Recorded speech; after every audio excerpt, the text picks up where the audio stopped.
I'm going to read you a bedtime story, so grab a teddy to snuggle up with and we will enjoy Ruby's Worry by Tom Percival.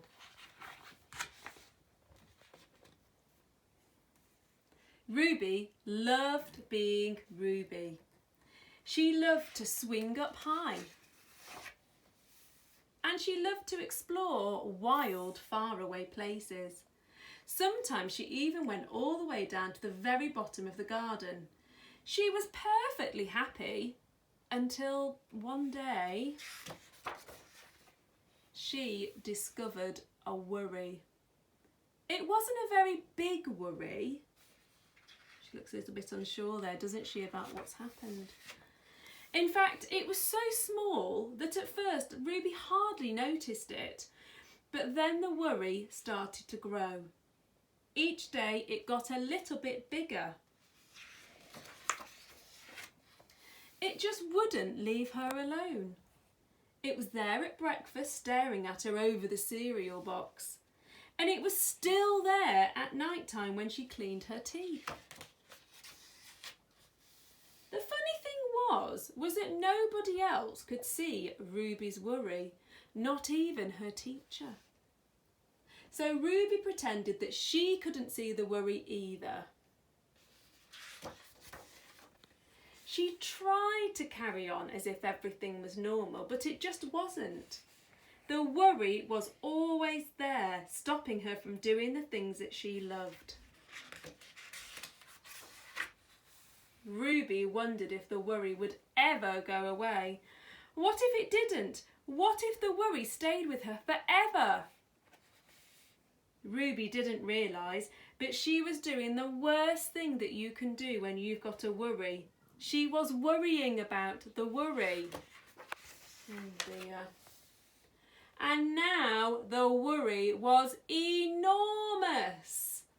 It could barely fit in the kitchen at tea time, and it filled up half of the school bus.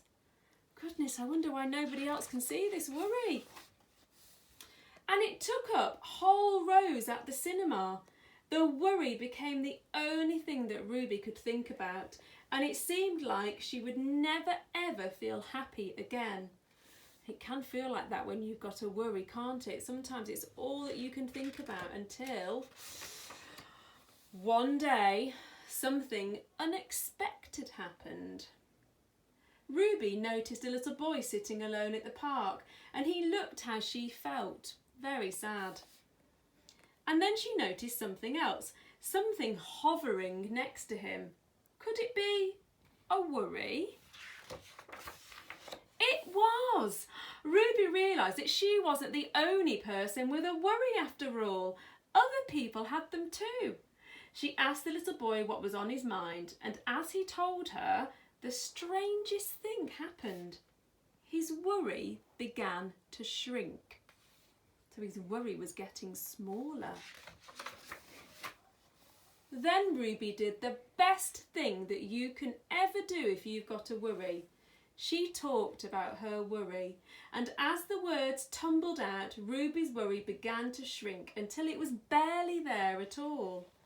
So her worry is disappearing as she's talking to the little boy. Soon, both of their worries were all gone. Their worries had disappeared. Finally, Ruby was feeling like herself again. Look, you can see how happy she is. She's skipping and playing with the little boy.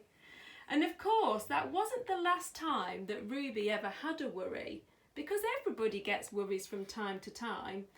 But now she knew how to get rid of her worry.